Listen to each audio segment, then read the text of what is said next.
Assalamualaikum sahabat-sahabat yang dirahmati Allah. Hari ini saya akan menceritakan tentang seorang Pak Ustadz yang dikenal sangat bijak dan dihormati di kampungnya. Namun ia memiliki seorang anak laki-laki remaja yang terkenal suka membuat onar, membantah orang tua, mengganggu warga, dan bahkan merusak fasilitas umum di desa.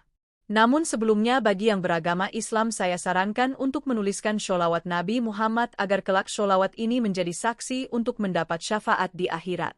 Like dan subscribe ke channel ini sangat membantu menyebarkan dakwah Islam dan menjadi amal jariah. Langit senja menuruni perbukitan desa Kalisongo dengan lembut, membiaskan cahaya keemasan yang menyentuh atap-atap rumah kayu dan daun pisang yang berayun tertiup angin. Suasana desa begitu damai. Dari kejauhan, terdengar sayup-sayup suara adzan maghrib dari masjid tua di tengah kampung.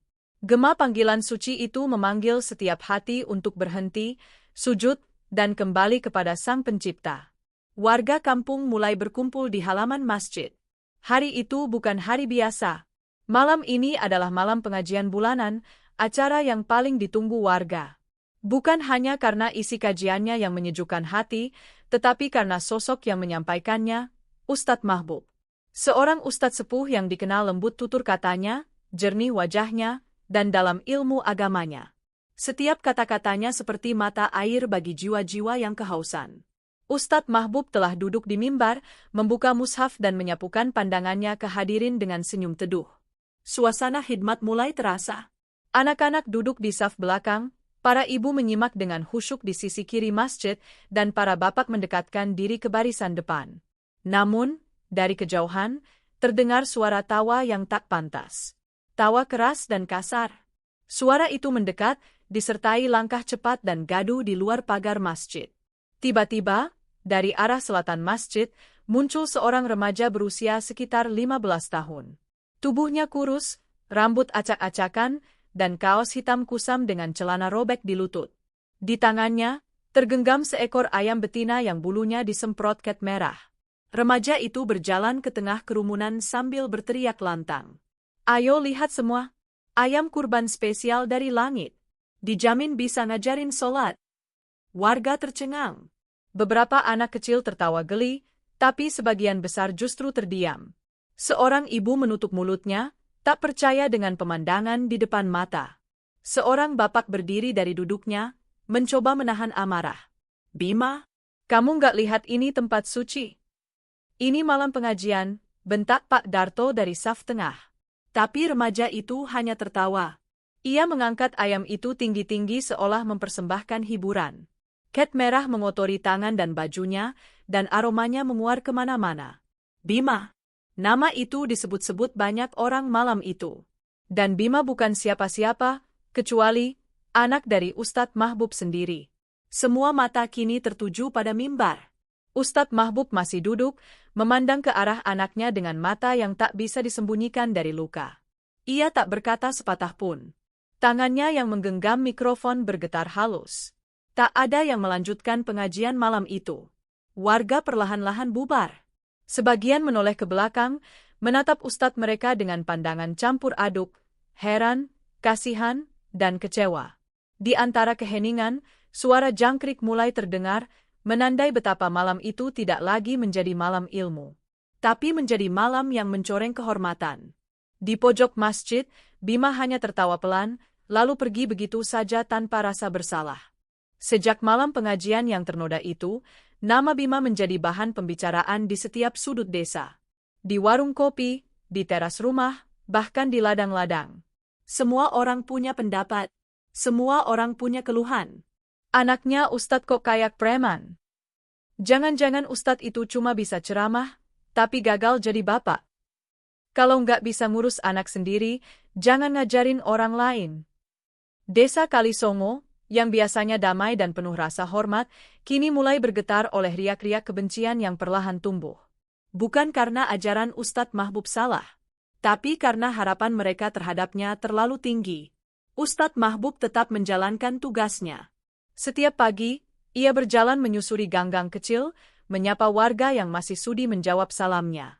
Ia mengajar mengaji di mushola kecil, tetap menyampaikan nasihat dengan suara yang rendah dan mata yang tenang.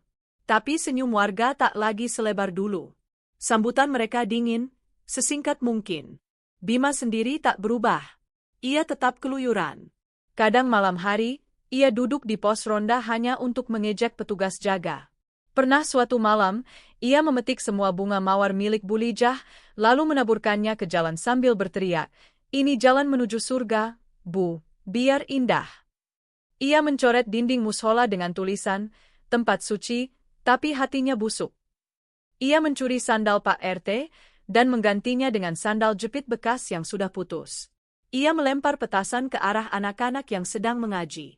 Dan setiap kali ditanya siapa ayahnya, Bima selalu menjawab dengan senyum sinis. "Mahbub, guru surga yang punya anak neraka." Malam hari, Ustadz Mahbub duduk lama di sajadahnya. Di luar, suara binatang malam bersahutan, seolah turut menyaksikan kesunyian yang panjang. Ia tak pernah memarahi Bima. Tidak dengan tangan. Tidak juga dengan suara keras. Ia hanya berkata pelan, "Bima, hati manusia itu tempat jatuhnya rahmat Allah. Tapi kalau kamu tutup terus, bagaimana cahaya bisa masuk?" Tapi Bima tak menggubris. Ia masuk ke kamarnya, menutup pintu dengan keras, lalu menyalakan musik keras-keras hingga azan subuh memanggil. Di antara waktu-waktu sunyi, warga mulai mengusulkan hal yang berat. Beberapa tokoh kampung datang ke rumah Ustadz Mahbub.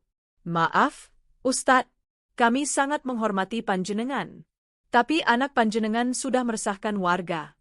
Mungkin lebih baik Bima dikirim ke pesantren di luar desa. Atau kalau perlu, ke kota saja?" Ustadz Mahbub menunduk. Ia hanya menjawab, "Dia darah daging saya. Saya yang paling bertanggung jawab. Saya mohon, beri dia waktu." Tapi waktu tampaknya tak berpihak pada harapan. Bima makin liar, makin nekat. Dan di hati warga, nama Ustadz Mahbub perlahan kehilangan cahayanya. Namun tak ada yang tahu bahwa badai sesungguhnya baru akan datang. Sebuah jalan berliku yang akan membawa perubahan, dengan cara yang tak seorang pun bisa duga. Musim kemarau tiba lebih awal di desa Kalisongo. Daun-daun jati meranggas, sawah mengering sebelum waktunya, dan udara sore membawa panas yang menggigit. Tapi bagi Bima, perubahan musim bukanlah hal yang penting. Hari-harinya tetap diisi dengan kekacauan kecil yang membuat warga geram, namun tak berani lagi menegur secara langsung. Namun sesuatu mulai berubah. Awalnya hanya gatal kecil di leher. Bima menggaruknya, mengira itu hanya gigitan nyamuk. Tapi rasa gatal itu tak kunjung hilang. Ia merambat ke tangan dan punggung, disertai rasa panas dan perih yang menyebar pelan-pelan. Saat bercermin, Bima melihat kulitnya mulai memerah, bersisik, dan menebal di beberapa bagian. Beberapa hari kemudian, aroma aneh mulai muncul dari tubuhnya. Bukan bau keringat biasa, tapi bau tajam dan asam yang membuat orang menoleh dengan ekspresi jijik. Ia mencoba menutupi dengan parfum. Ia mencuci tubuhnya dengan sabun wangi. Tapi bau itu tetap menempel. Bahkan semakin menyengat. Ketika Bima duduk di warung kopi, beberapa orang dengan terang-terangan menutup hidung dan menjauh. "Mas Bima, maaf, duduknya agak di sana saja ya," kata ibu warung dengan raut wajah tak nyaman. Teman-teman tongkrongannya pun mulai menjauh. Tak ada lagi yang mengajak bermain kartu di pos ronda. Tak ada lagi yang mengirim pesan di malam hari. Ia mulai duduk sendiri, menatap layar ponsel yang sunyi. Di rumah, Ustadz Mahbub mulai mencium bau itu. Ia mengetuk pintu kamar Bima dan melihat anaknya sedang duduk memeluk lutut, wajahnya tertunduk dalam cahaya temaram. "Bima, boleh ayah lihat?" Bima menggeleng. Tapi tubuhnya gemetar. "Bukan cuma gatal, ya. Ini perih. Dan aku bau. Orang-orang pada kabur semua. Aku jijik sama diriku sendiri." Untuk pertama kalinya, suara Bima terdengar rapuh. Bukan marah, bukan mengejek, tapi seperti anak kecil yang kehilangan arah. Ustadz Mahbub duduk di lantai. Perlahan, ia dekati anaknya, menyentuh bahunya, lalu merangkulnya erat. Bima tak melawan. Ia hanya terisak pelan. Malam itu, Ustadz Mahbub membersihkan luka-luka di tubuh anaknya. Ia olesi dengan minyak daun bidara dan ramuan herbal yang ia racik sendiri. Tangannya tetap lembut, meski bau dari luka itu menusuk hingga ke mata. Keesokan harinya, Bima mencoba keluar rumah. Ia duduk di dekat warung seperti biasa, tapi kali ini, seorang anak kecil menangis saat melihatnya. Ibunya buru-buru menarik si anak, sambil bergumam, "Jangan dekat-dekat, itu penyakitnya bisa nular." Bima berdiri, terpukul. Ia berlari pulang dan mengurung diri di kamar. Musik keras yang biasa ia mainkan kini tak terdengar lagi. Digantikan oleh keheningan panjang yang hanya sesekali dipecah oleh suara tangis yang tertahan. Waktu berlalu. Luka itu makin menyebar. Dan Bima semakin menghindari cermin. Tapi justru di saat dunia menjauh, ayahnya mendekat. Tak peduli seberapa bau tubuh anaknya. Tak peduli seberapa jijik luka-lukanya. Ustadz Mahbub tetap hadir. Menyuapi, membersihkan, mendoakan. Setiap malam, ia duduk di sisi ranjang anaknya sambil melantunkan ayat-ayat Al-Quran dengan suara pelan. Dan tanpa ia sadari, cahaya kecil mulai tumbuh di hati Bima. Bima menghabiskan hari-harinya di kamar. Tirai jendela tak pernah dibuka. Kipas angin menyala tanpa henti, meski tetap tak mampu mengusir bau aneh yang menyebar di seluruh ruangan. Di meja kecil, tergeletak botol-botol minyak herbal, kapas bekas, dan kain lap yang mulai menghitam. Tubuhnya semakin kurus. Luka-luka itu tak hanya menyakitkan secara fisik, tapi juga menorehkan rasa malu yang perlahan-lahan menghancurkan keyakinannya pada diri sendiri. Suatu malam, hujan turun deras. Kilat menyambar di langit, mengguncang atap rumah yang sudah mulai lapuk. Tapi Bima tidak peduli. Ia berdiri di depan cermin, menatap bayangannya yang tak lagi dikenali. Kulitnya bersisik, beberapa bagian melepuh. Matanya sayu, rambutnya acak-acakan, dan di lehernya ada bercak besar berwarna gelap yang tampak seperti luka bakar. Ia memukul cermin itu. Retakan kecil muncul, memecah bayangan dirinya menjadi serpihan-serpihan. "Aku jijik," bisiknya. "Aku ini kutukan." Tiba-tiba pintu kamarnya terbuka pelan. Ustadz Mahbub masuk dengan lampu minyak di tangan. Wajahnya tenang, tapi matanya menyiratkan keprihatinan yang dalam. "Kenapa kau pukul cermin itu, Bima?" tanyanya pelan. Bima menoleh, menahan air mata. "Aku nggak kuat lihat wajahku sendiri, ya?" Ustadz Mahbub duduk di lantai, meletakkan lampu di sudut ruangan. Ia menarik napas dalam, lalu menatap anaknya penuh kasih. "Wajah bisa rusak, kulit bisa hancur, tapi hati, Bima, kalau kamu jaga, Allah akan pulihkan semuanya dari dalam." "Orang-orang gak mau dekat aku. Teman-temanku takut. Mereka semua benci aku." "Dan kamu sendiri, masih benci dirimu?" tanya sang ayah, lembut tapi menusuk. Bima terdiam. Air matanya jatuh. "Aku nggak tahu," gumamnya. Ustadz Mahbub meraih tangan anaknya. Luka itu basah, namun ia genggam erat seolah tak peduli. "Kamu tahu, setiap malam, ayah berdoa agar Allah buka sedikit saja jendela cahaya di hatimu. Supaya kamu bisa lihat bahwa semua ini bukan hukuman tapi panggilan."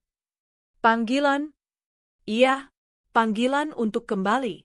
Kadang Allah biarkan kita jatuh, supaya kita bisa bangkit dengan cara yang benar.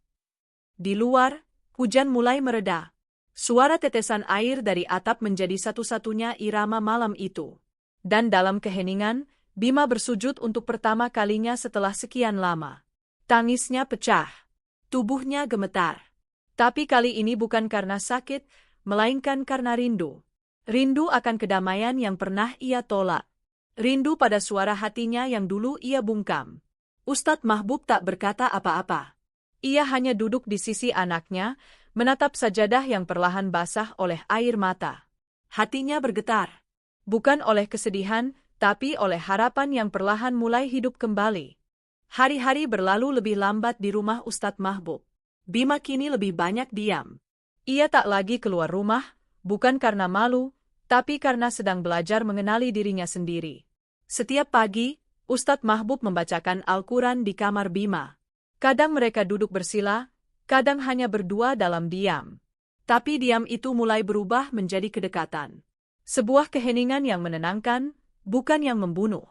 "Yah, boleh aku ikut wudhu?" tanya Bima suatu sore. Ustadz Mahbub tersenyum, walau matanya berkaca. Ia angguk pelan, lalu menuntun anaknya ke kamar mandi. Tangan mereka bersentuhan. Air mengalir pelan, membasuh luka, tapi juga membersihkan hati. Sejak hari itu, Bima mulai menghafal surah-surah pendek. Awalnya terbata, lidahnya kaku. Tapi setiap malam, ia ulangi bacaan itu di depan ayahnya. Pelan-pelan saja, Nak. Lidahmu sedang belajar bicara kepada Allah, kata Ustadz Mahbub. Bima tak lagi marah jika dikucilkan. Ia tak membalas tatapan sinis warga. Ia hanya menunduk, lalu melangkah pelan di jalan-jalan desa yang dulu sering ia lewati sambil tertawa keras dan mengganggu orang.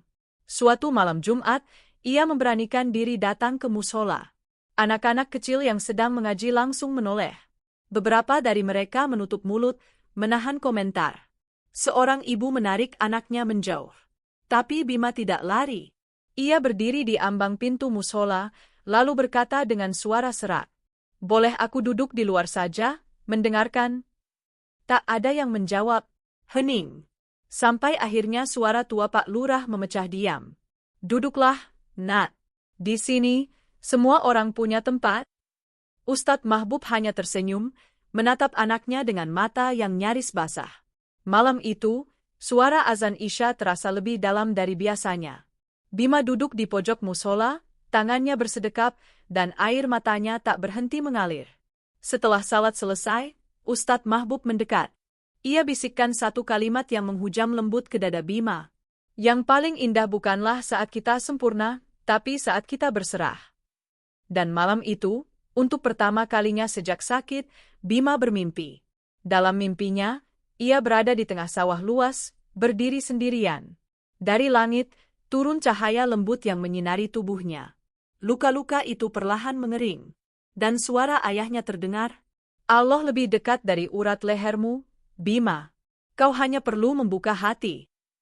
Waktu terus berjalan, dan wajah-wajah warga desa Kalisongo mulai berubah ketika melihat Bima. Anak muda yang dulu selalu menjadi biang keributan itu kini lebih sering terlihat duduk di tangga musola, membaca Al-Quran dengan suara pelan. Tangannya masih dibalut kain putih, bekas luka di lehernya belum sepenuhnya hilang, tapi ketenangan di matanya menyentuh hati siapapun yang melihat. Tak semua warga langsung menerima. Beberapa masih mencibir di belakang, menyebutnya tobat karena takut mati. Tapi Bima tak membalas. Ia tahu, luka yang ia toreh dulu di hati orang-orang tak bisa sembuh dalam semalam. "Kalau kamu benar-benar berubah," kata Pak RT suatu sore, "buktikan bukan cuma dengan mulut, tapi dengan perbuatan." Bima mengangguk. Ia mulai membantu membersihkan halaman musola.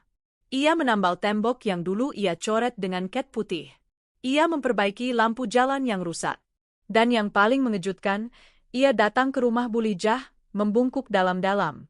"Maaf ya, Bu. Dulu saya petik bunga ibu tanpa izin. Saya ganti dengan tanaman baru. Boleh saya tanam di pekarangan?" Bulijah menangis. Bukan karena marah, tapi karena hatinya, yang sudah lama keras, akhirnya luluh. Ustadz Mahbub menyaksikan semuanya dari kejauhan. Setiap langkah perubahan itu tak luput dari doa dalam sujud-sujud panjangnya. Tapi justru di tengah semua itu, ujian baru datang. Penyakit Bima mendadak memburuk. Luka-luka yang sempat mengering, kembali melepuh. Kali ini lebih dalam, lebih menyakitkan. Tubuhnya demam tinggi, dan aroma yang dulu mulai memudar kembali menguat. Ia tak bisa berdiri. Nafasnya terengah. Dan dalam gelapnya malam, ia menggenggam tangan ayahnya dengan gemetar. "Ya, kalau aku mati begini, Allah masih mau ampuni aku." Ustadz Mahbub menatap anaknya, air mata jatuh satu persatu di wajahnya yang keriput. "Allah itu Maha Penyayang, Bima. Bahkan ketika semua orang menutup pintu, Allah tetap membukanya untuk hamba yang mau kembali. Aku nggak takut mati, ya. Aku cuma takut telat minta maaf." "Engkau sudah kembali, Nak. Dan itu lebih dari cukup." Malam itu, hujan turun dengan deras. Ustadz Mahbub duduk di samping ranjang anaknya, membaca Al-Quran pelan-pelan, ayat demi ayat. Dan di tengah suara hujan dan lantunan ayat, Bima tertidur. Wajahnya tenang, senyumnya tipis. Hujan tak hanya membasahi tanah desa, tapi juga membersihkan dosa seorang anak yang akhirnya menemukan jalan pulang. Subuh itu, langit desa Kalisongo berselimut kabut tipis. Udara terasa dingin, namun damai. Suara azan berkumandang lembut dari mushola kecil di ujung jalan. Di rumah Ustadz Mahbub, lampu kamar Bima masih menyala. Bima terbaring lemah. Nafasnya pendek, tubuhnya panas seperti bara. Tapi di matanya tak ada lagi amarah, tak ada lagi ketakutan. Hanya ketenangan. Ia menggenggam tangan ayahnya erat. "Ya?" Bisiknya lirih. "Aku mau minta maaf. Untuk semuanya. Untuk jadi anak yang pernah bikin ayah malu." Ustadz Mahbub menunduk, menggenggam tangan anaknya lebih erat. "Kau tak pernah bikin ayah malu, nak. Kau hanya tersesat. Tapi sekarang kau sudah kembali." Bima tersenyum. Dari sudut matanya, mengalir air jernih. "Aku juga mau minta maaf sama Allah. Tapi aku nggak bisa bangun buat salat." Sang ayah segera mengambil air wudhu, lalu membasuh tubuh anaknya dengan lembut. Setelah itu, ia membentangkan sajadah kecil di sisi ranjang. Dengan tertatih, Bima mengangkat tangannya. Takbir! Tangis ayah dan anak itu pecah dalam keheningan. Mereka salat subuh bersama, meski dalam posisi duduk dan lemah. Ayat demi ayat dibaca perlahan, dan di antara bisikan-bisikan lirih itu, Bima meneteskan air mata terakhirnya. Setelah salam, ia menoleh ke arah jendela. Cahaya matahari mulai menyusup dari balik kabut, hangat dan lembut. Dan saat itu, bibirnya bergerak pelan. "Aku tenang sekarang?" Lalu hening. Ustadz Mahbub menggenggam tubuh anaknya yang mulai dingin. Ia tak menangis. Hanya diam, lalu bersujud di samping ranjang, bersyukur dalam duka. Warga kampung datang satu persatu. Mereka ikut memandikan, mengkafani, dan mensalatkan jenazah Bima. Tak ada lagi cibiran. Tak ada lagi cemoohan. Hanya doa dan linangan air mata. Di pemakaman, Ustadz Mahbub berdiri di depan nisan tanah yang masih basah. Suaranya berat tapi jelas. "Anakku telah kembali kepada Tuhannya, lebih bersih dari saat ia dilahirkan." Beberapa anak kecil yang dulu pernah diusili Bima kini ikut menabur bunga. Dan dari kejauhan, Pak Lurah menunduk hormat. Hikmah dari kisah ini. Allah berfirman dalam surah Az-Zumar ayat 53. "Katakanlah, wahai hamba-hambaku yang telah melampaui batas terhadap diri mereka sendiri, janganlah kamu berputus asa dari rahmat Allah. Sesungguhnya Allah mengampuni dosa-dosa semuanya. Sesungguhnya Dialah yang Maha Pengampun lagi Maha Penyayang." Pesan dari cerita ini, hidayah tidak selalu datang dalam bentuk cahaya yang lembut. Kadang ia muncul dalam luka, dalam bau yang memalukan, dalam kesendirian yang menyesakkan. Tapi ketika hati mulai membuka diri, dan cinta seorang ayah tak pernah padam, maka bahkan jiwa yang paling gelap pun bisa menemukan jalan pulangnya.